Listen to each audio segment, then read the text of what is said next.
साथ मौजूद हैं doctor Madhulata Agarwal ma'am, the Asian school Dehradun की शिक्षिका हैं मैम, और ये हमें बताएंगी कि किस तरीके से 10वीं की परीक्षा में आप अच्छे अंक प्राप्त कर सकते हैं। तो स्वागत है मैम आपका हमारे चैनल कलम किताब में।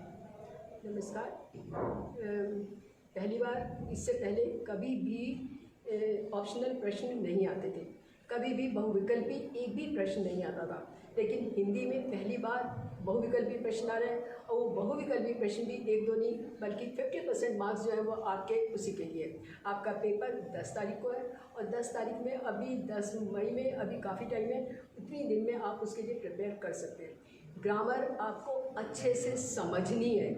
जब तक आप ग्रामर को समझेंगे नहीं तब तक आप आंसर कभी भी सही ढंग से नहीं दे सकते।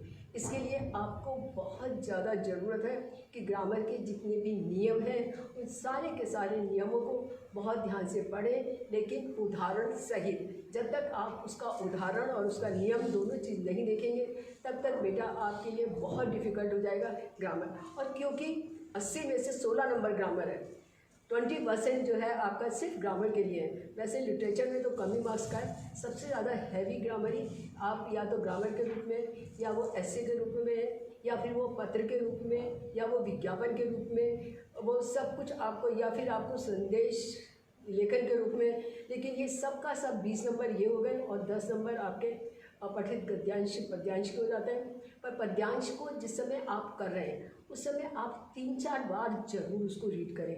रीड करने के बाद जो प्रश्न का शब्द है वो शब्द वहाँ पर कहीं ना कहीं ज़रूर आपको मिल जाएगा और आंसर भी आपका वहीं पर मिलेगा।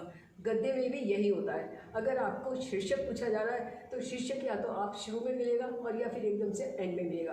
तो बहुत से बच्चे क्या करते हैं कि पूरा एक वाक्य ही लिख देते हैं शीर्षक में। इतने से पैसेज का इतना बड़ा वाक्य नहीं, इतना सा बड़ा वो नहीं हो सकता। वो मुश्किल से 2 या 3 शब्दों में होना चाहिए, तब जाकर आपको पूरा नंबर मिलता है, वरना तो आपको उसमें नंबर निकल जाता है। अब आपका रहा लिटरेचर। लिटरेचर में आपको जो चैप्टर्स हैं उनको रीड करना है, क्योंकि उसमें भी एक पैसेज आएगा और उस पैसेज पर फिर प्रश्न है, जो कि प्रश्न बहुविकल्पी प्रश्न आते हैं। कुछ प्रश्न उसमें जो है उस पर पैसेज नहीं होगा, लेकिन उसमें भी बहुविकल्पी प्रश्न होंगे, और वो तभी आप कर पाओगे जबकि आप चैप्टर को थॉरोली समझोगे। यहाँ पर सिर्फ पढ़ने से काम नहीं चलेगा, बल्कि चैप्टर को समझने से काम चलेगा। पोएम भी आपको समझनी पड़ेगी। पोएम का एक पैराग्राफ आएगा, उसी पैराग्राफ पर लिखे हुए प्रश्न आएंगे, वो आपको आने चाहिए। इसके अलावा एक चीज़ और भी है, जो प्रश्न होते हैं वो ज़रूरी नहीं है कि उनका आंसर आपका ठीक पैरे के अंदर हो, उसके आसपास भी उसका आंसर हो सकता है। कोई आंसर क्वेश्चन ऐसा भी आ सकता है जो कि पूरे के पूरे चैप्टर बेस हो। इसलिए अगर आपने चैप्टर नहीं पढ़ा है तो आप उसको कर ही नहीं सकते।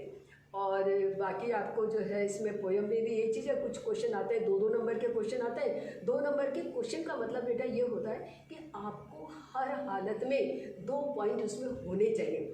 पर लेकिन क्योंकि कई बार क्या होता है, हम समझते हैं कि 2 पॉइंट है, लेकिन हम एक ही पॉइंट को एक्सप्लेन कर देते हैं और वहाँ पर ही एक ही नंबर रह जाता है 2 नंबर में से। इसलिए हमेशा दिमाग में रखो कि आपको 2 नंबर के क्वेश्चन के लिए 3 पॉइंट डालने ही डालने हैं, और उन 3 पॉइंटों में से कोई भी आपके जो 2 पॉइंट होंगे वो मान लिए जाएंगे और उसमें आपको पूरे नंबर मिल जाएंगे।